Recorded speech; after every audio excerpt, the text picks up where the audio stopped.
பாஜகவின் முக்கிய தலைவர்களாக விளங்கக்கூடிய பிரதமர் நரேந்திர மோடி மற்றும் உள்துறை அமைச்சரான அமித்ஷா ஆகியோர்களுடைய சொத்து விவரங்களை, குறிப்பாக தங்கம் போன்ற அசையும் மற்றும் அசையா சொத்துக்களினுடைய ஒப்பீட்டை இந்த காணொளியில் காணலாம்.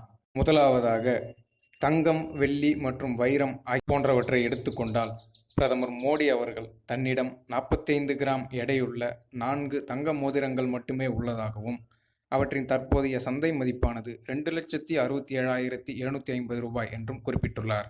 அமித்ஷா அவர்களை எடுத்துக்கொண்டால், தன்னிடம் 64,11,000 ரூபாய் மதிப்புடைய 2,550 கிராம் எடையுடைய தங்கம் இருப்பதாகவும், மேலும் 70 கேரட் அளவிற்கு வைரம் இருப்பதாகவும், 25 கிலோகிராம் அளவிற்கு வெள்ளி இருப்பதாகவும் குறிப்பிட்டுள்ளார். அமித்ஷா அவர்களிடம் உள்ள தங்கம், வெள்ளி மற்றும் வைரம் ஆகியவற்றினுடைய தற்போதைய சந்தை மதிப்பானது 1,83,63,000 என்ற அளவில் உள்ளது. அசையும் சொத்துக்களின் அடுத்த இனமான வங்கி கையிருப்பு மற்றும் பங்குச்சந்தை முதலீடு ஆகியவற்றை எடுத்துக்கொண்டால், திரு அமித்ஷா அவர்கள் தன்னிடம் பல்வேறு வங்கிகளின் வைப்பு நிதியாகவும், கடன் பத்திரங்களாகவும், பங்குச்சந்தை முதலீடாகவும் மொத்தமாக 42,80,00,000 ரூபாய் அளவிற்கு உள்ளதாக தெரிவித்துள்ளார். பிரதமர் மோடியை பொறுத்தவரை பல்வேறு வங்கிகளில் வைப்பு நிதியாக உள்ளவற்றின் மதிப்பானது 2,99,00,000 ரூபாய் என்ற அளவில் உள்ளது. அடுத்ததாக அசையாத சொத்துக்களை எடுத்துக்கொண்டால், அமித்ஷா அவர்களிடம் விவசாய நிலங்கள், வணிக வளாகங்கள் மற்றும் குடியிருப்புகள் என மொத்தம் 22,86,86,000 ரூபாய் மதிப்புடைய அசையா சொத்துக்கள் உள்ளதாக தெரிவித்துள்ளார்.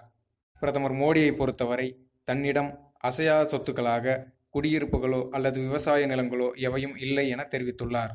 அடுத்ததாக கடன் என்ற அளவில் பார்க்கும் பொழுது, மோடி அவர்கள் தனக்கு கடன் எதுவும் இல்லை எனவும், அமித்ஷா அவர்கள் தனக்கு 42,09,000 மதிப்புடைய கடன் உள்ளதாகவும் தெரிவித்துள்ளார். மொத்தத்தில் மோடி அவர்களினுடைய அசையும் மற்றும் அசையாத சொத்து என மொத்த சொத்துக்களின் மதிப்பானது 3,02,06,000 ரூபாய் என்ற அளவிலும், அமித்ஷா அவர்களிடம் 65,25,02,000 ரூபாய் என்ற அளவிலும் உள்ளது.